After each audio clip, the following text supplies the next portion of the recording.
Morning. Morning. I grew up as someone who never thought about God and barely ever set foot in a church. In fact, in high school, I didn't even like Christians at all. And then I got to college and I took a really difficult course in physics, actually, from a professor who was on the shortlist for a Nobel Prize. And at the end of that course, he got to the end and he said, if anything that I've taught you leads you to conclude that the universe isn't designed by a loving God, you should come and talk to me because I personally believe in Jesus Christ.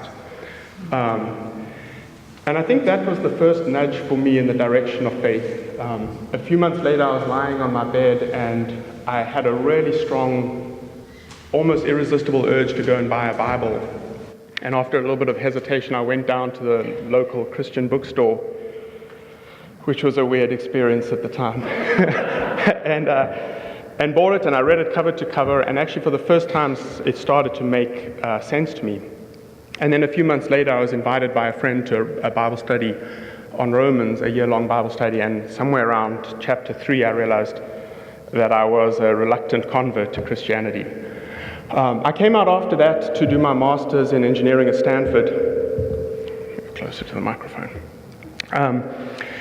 And after graduation, I worked for about 6 or 7 years doing chip design and software engineering. But for the last 15 or 16 years, I've worked in that quintessential Silicon Valley industry, which is venture capital, investing in software startups. And in venture capital, despite an almost incessant concern for diversity, it's highly underrepresented by Christianity. I've only met one other Christian VC in all the years.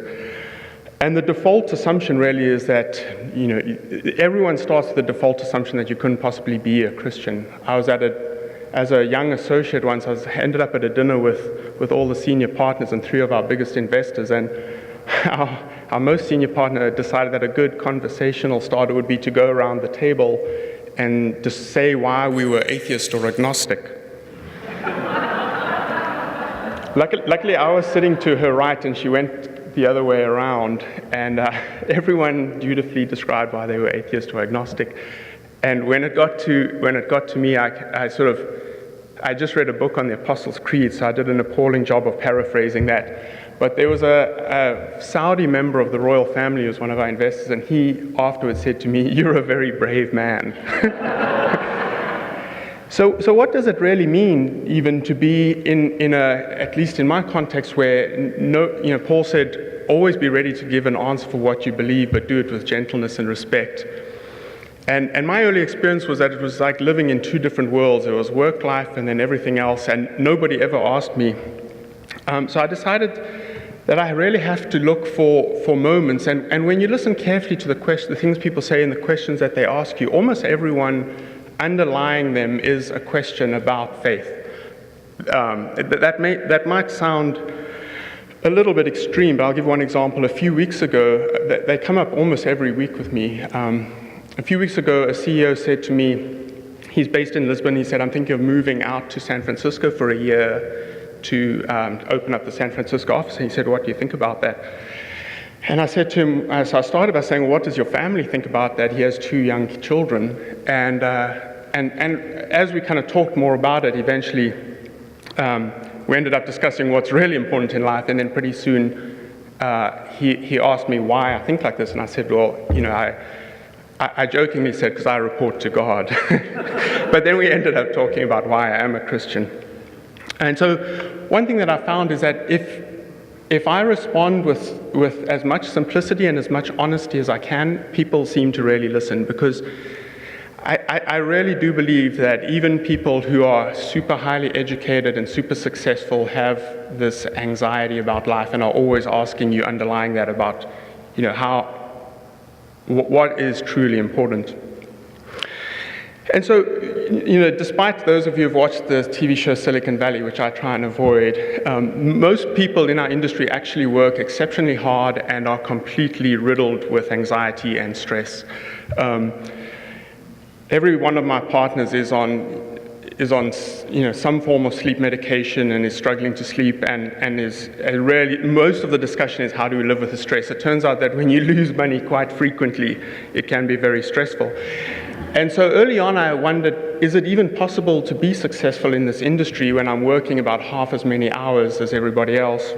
And I was talking to a friend of mine in my previous small group, and I just asked him the question, and he said, I said, I don't want to one day leave the industry with everyone going, boy, we're never going to hire another Christian because those guys are super lazy. And he said, your first responsibility is to your calling, and your second one, you actually gave a whole long list, and your last one probably is to work. But he said that he believes that anyone who actually honors God first will actually end up being successful, but it will probably take the miraculous power of God.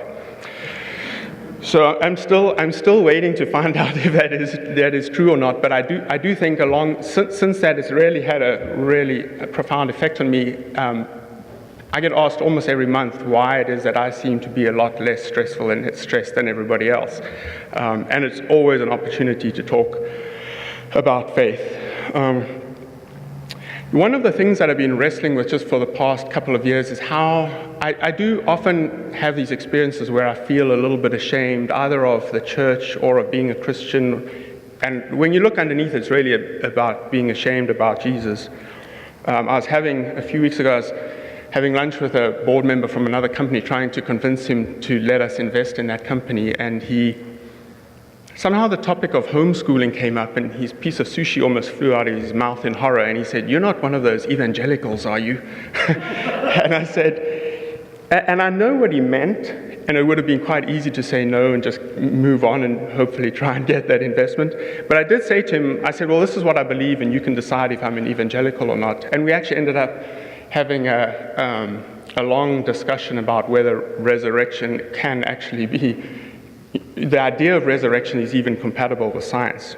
I'm not sure if I convinced him, but I think it was probably, he said at the end of the conversation, he said, wow, I haven't had a conversation like this for a long time.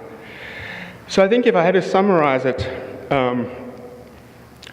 I see my calling as really just to consistently invite people to participate in the life of faith, to do it simply and to do it as honestly as I can, and to do it with gentleness and respect, as Paul said.